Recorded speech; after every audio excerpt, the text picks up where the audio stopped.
Hi friends, I hope everyone's doing well. Welcome to another basic composition video. It'll be structured in the same way as the first video, which I'll link in the description area. I'll go over the basic description of each composition, then create a collage in that style. This will be another long video, so let's get right into it. Let's start with the curvilinear composition. It can have circles, curves, half circles, half curves. Some or all the shapes can be filled in. Here are the papers I pulled. I like to decide on a color palette before I pull papers. Since I pulled more papers than I will use, it helps to have a color palette selected. I'll be using paint as well for this collage. There's red deep, orange deep, and yellow light. I also brought out these two old brushes to use to paint a dry brush ground, circle template, scissors, and a glue stick. As a reminder, when I paint in an art journal or a sketchbook, I like to put paper behind the page I'm working on and the previous page to protect the other pages in the journal or sketchbook. For this video, my plan was to create collages with simple designs. You'll see that this one turned out a bit more complex. I have this idea of layering different curved shapes, some painted and some cut from paper. If you're new to creating with any of these compositions, I think it's best to start with simple designs. You can work your way up to more detailed designs as you practice these compositions. I believe you can create beautiful collages that are simple. I thought that dry brushing paint would lighten up the look of this layer. Old synthetic brushes work well when dry brushing because the bristles are stiff and a bit spread out. The ground layer gives the feel of movement, which is a principle of design.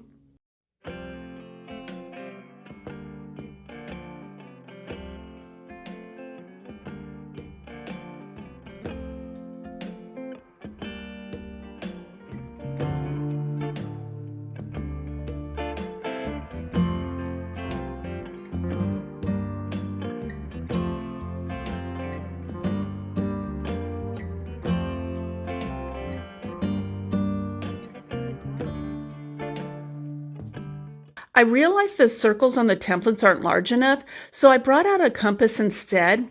I'm using it to get a rough idea of the size of each circle. The circle doesn't need to be perfectly round. I prefer collage elements to be a bit imperfect. As always, I'm being mindful of contrast, cohesiveness, and balance in each collage I'm creating.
Here's the finished curvilinear mixed media collage.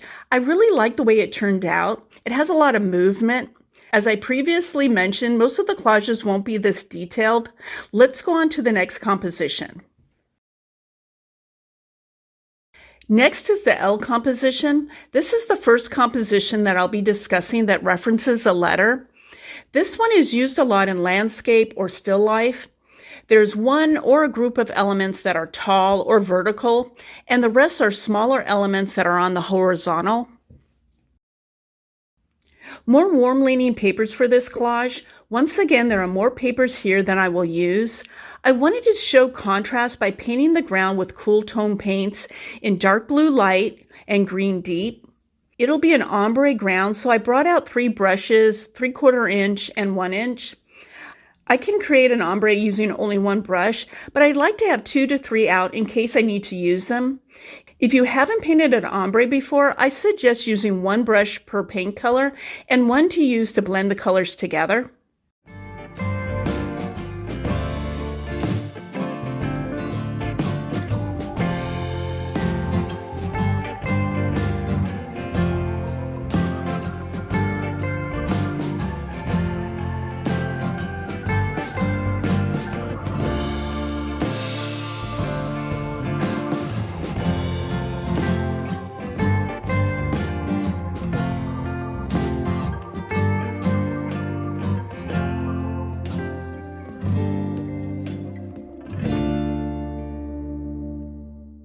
I'm starting with a base layer of lighter colored papers, so there'll be contrast right away.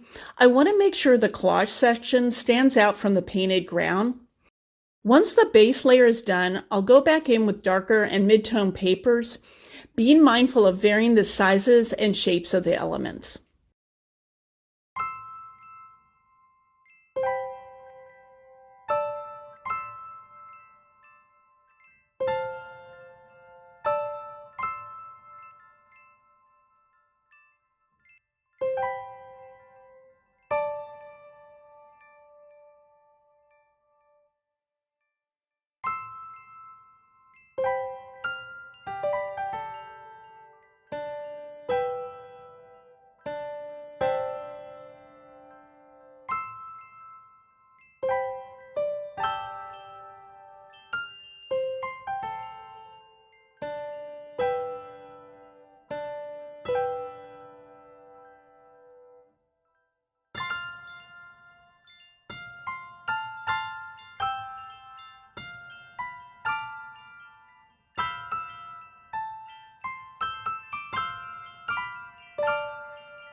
Here's the finished collage. The composition is obvious, but I still think this simple collage design is successful.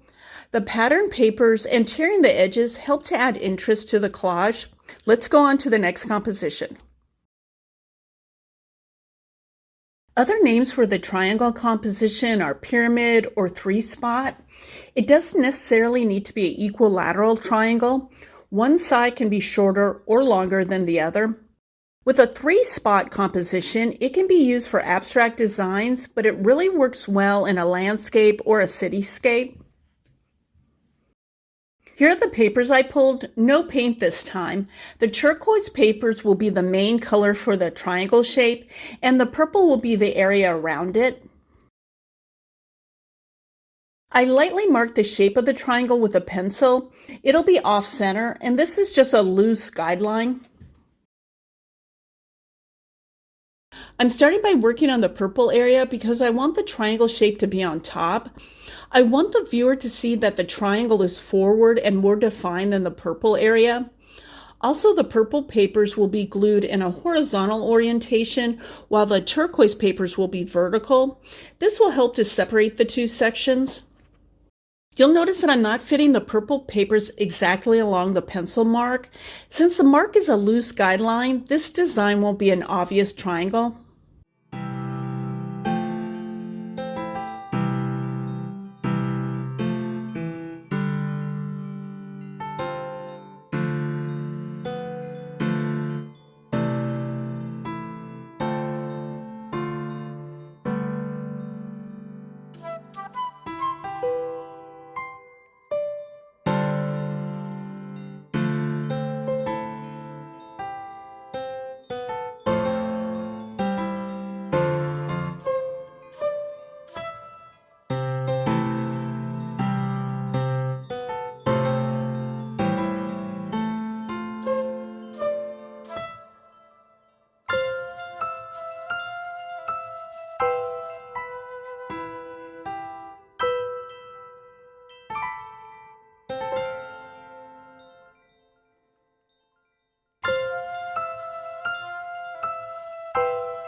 Adding light lavender papers as accents is a nice detail and adds a bit of contrast for this area of the collage.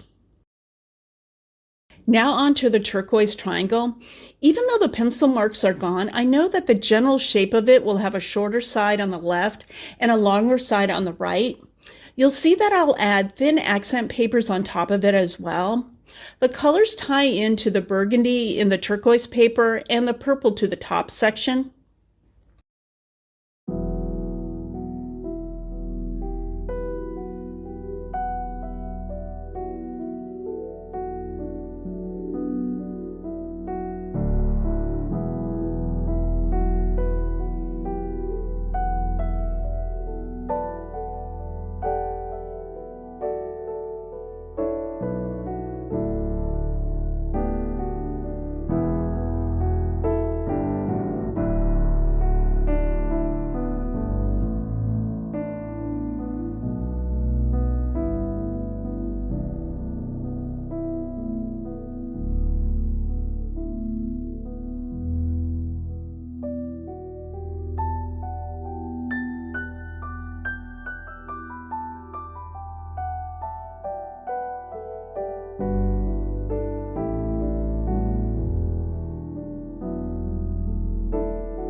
Here's the finished collage. It's an example of using a style of composition, but not having it be obvious.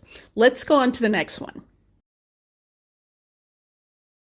The next composition is a V or inverted triangle. Similar to the previous composition, you can have a close representation of the V shape, or it can be off-center or exaggerated. Here are the papers for this collage. The V shape will be in white, gray, and black. Again, I'm lightly marking the shape. It will have a more obvious V shape.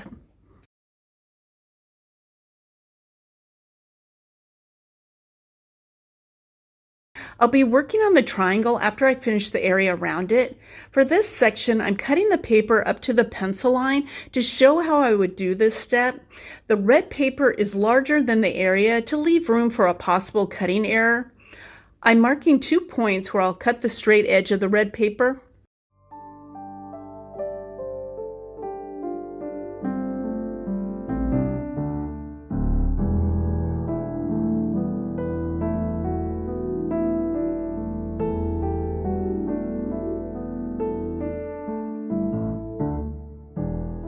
Another way to mark where you need to cut the edges is to fold the paper. It's not an exact measurement, but it's close. I would suggest cutting the edges a bit larger than the folds to make sure you don't cut the paper too small for that area. It's better to have to make another cut than to cut off too much and have to start over with another piece of paper.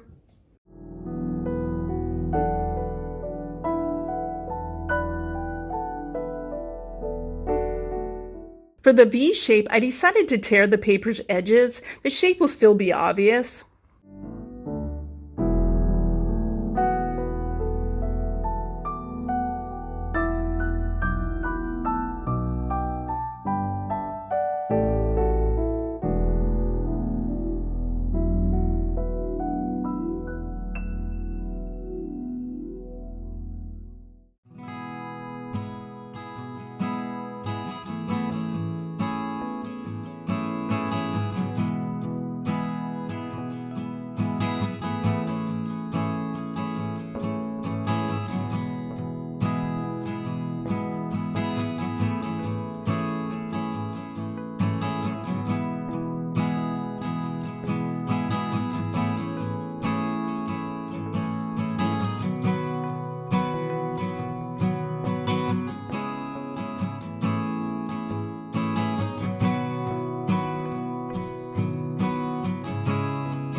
Here's the finished V composition collage. Even though the edges of the V shape are torn, I still think the composition style is obvious. Let's go on to the next one. Another name for overlapping frames is overlapping squares. I prefer using frames since the shapes can be rectangle. The main thing is that the edges are straight. The overall structure of this composition is strong. The frames can be outlined, or some of the shapes can have a heavier line weight. Some of the frames can be solid shapes. These are the papers for this collage. Once again, only papers, no paint. I like to start this composition by placing the same color elements down in groups. This helps me to make sure the design is balanced.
At this point, I wanted to add pink paper.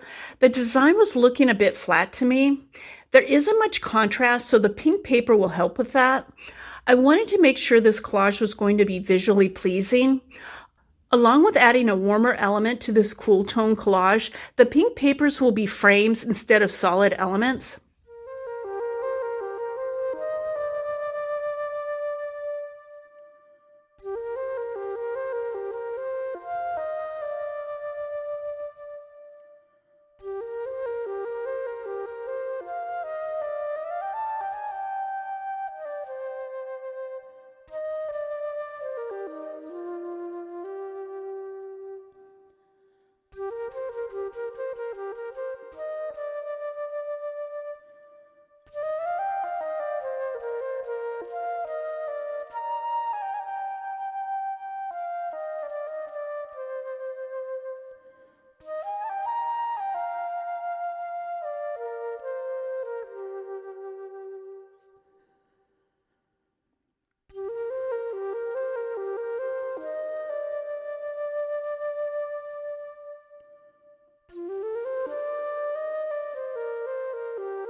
Most of the elements are close in size. Smaller elements are needed, so I'm going to add more of the solid green paper for this detail.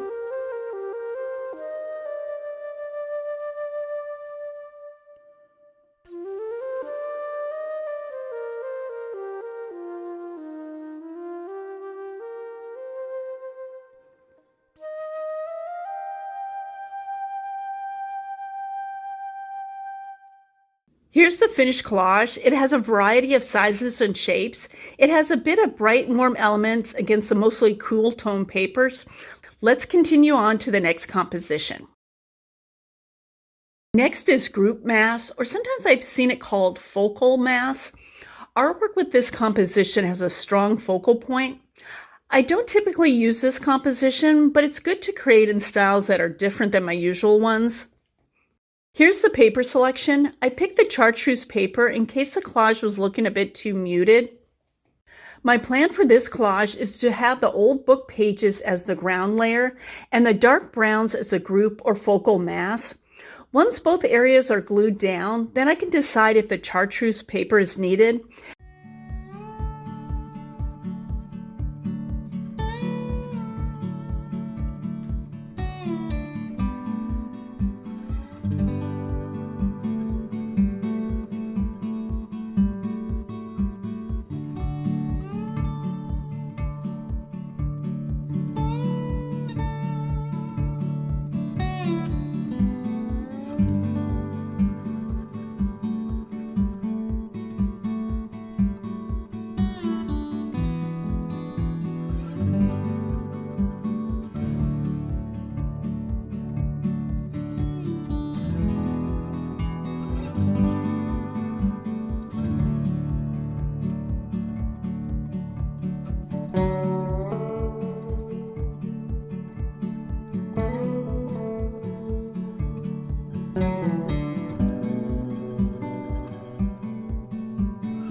Here's the finished collage. As you can see, I decided that it needed the chartreuse paper as accents.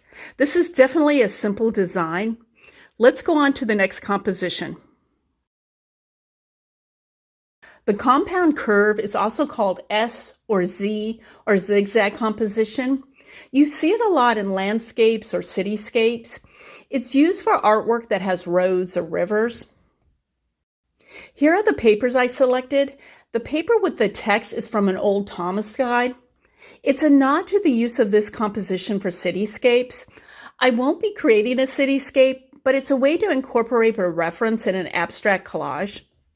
I'm gluing the whole page onto the substrate. I usually don't like gluing text so it can be easily read. It can be distracting for the design of the collage. In this case, I want it to be legible so the viewer can see the connection between the text and the type of composition. I suggest if you glue a large piece of paper to a substrate to have a tool of some sort to smooth it out. You want to remove any wrinkles or air bubbles.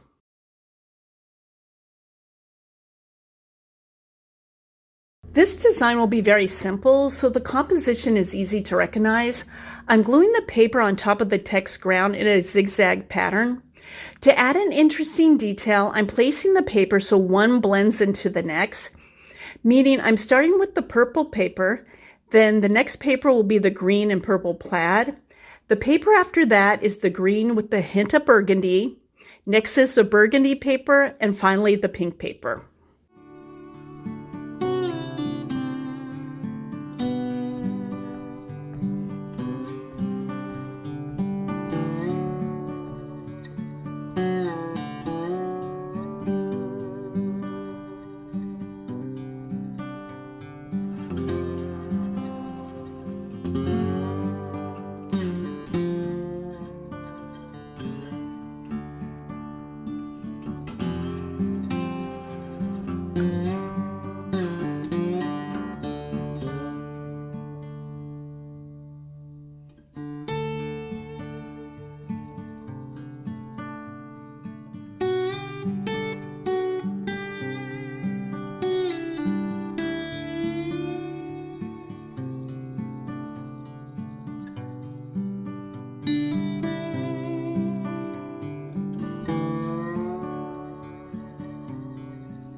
Here's the finished collage. It's a very literal representation of this composition.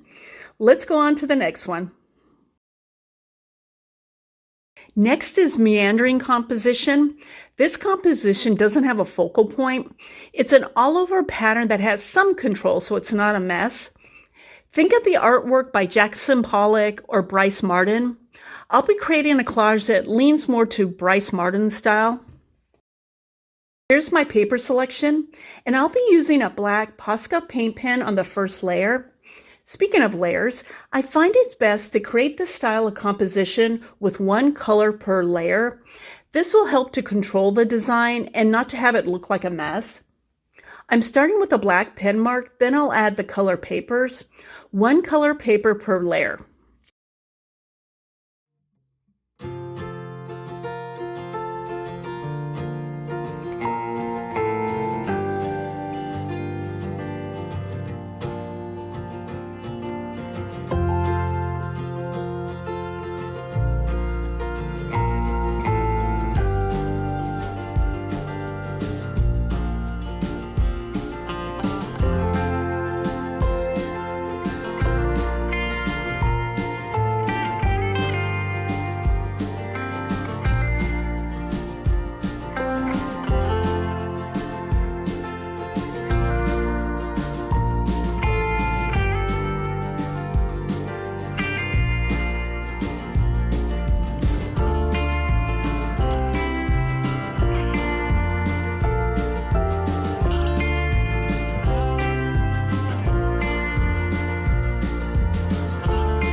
Here's the finished meandering composition collage. I usually don't gravitate towards this design, but I'd like to explore it further in my art practice. Let's go on to the final composition. Constellation composition is the use of many elements within one artwork. It has strong movement and it forms an all-over pattern. The elements don't necessarily have to be the same, but they should relate to one another. Artwork using this composition can be successful if it's very simple or very complex. I'm going for a very simple composition for this demonstration. Here are the light leaning papers I'll be using. The ground will be very dark with a mix of dark blue light and matte black. I'm using two 3/4 inch brushes to paint the ground. I changed the direction of the ground midway when it wasn't turning out as I had envisioned it. Blending both colors together gave a more darker look, referencing a night sky.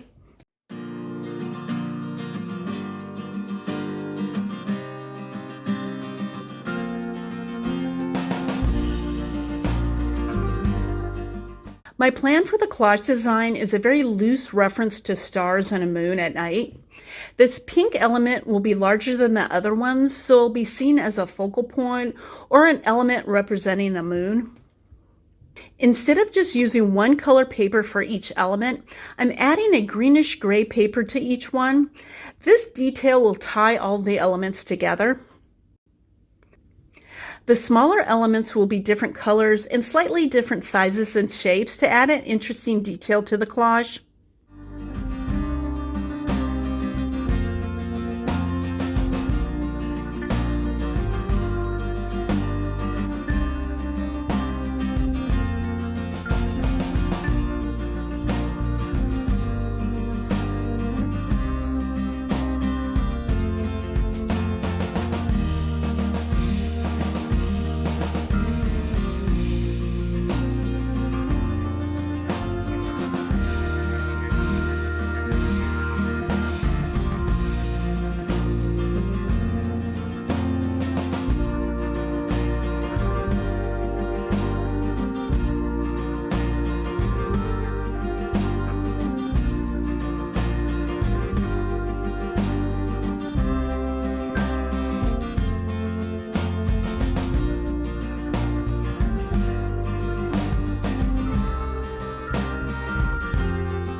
Here's the finished constellation composition collage, another very literal interpretation. Let's have a short wrap up next. I hope this video and the previous one was a helpful way to explain these different compositions. Most of the collages I create had simple designs. You can definitely create more complex collages using any of these compositions. These videos were a good reminder to myself about exploring different compositions than I usually use in my art practice. If you made it to the end, thank you for watching. I know it was a long video. Let me know if you have any questions. I hope to see you in the next one. Take care.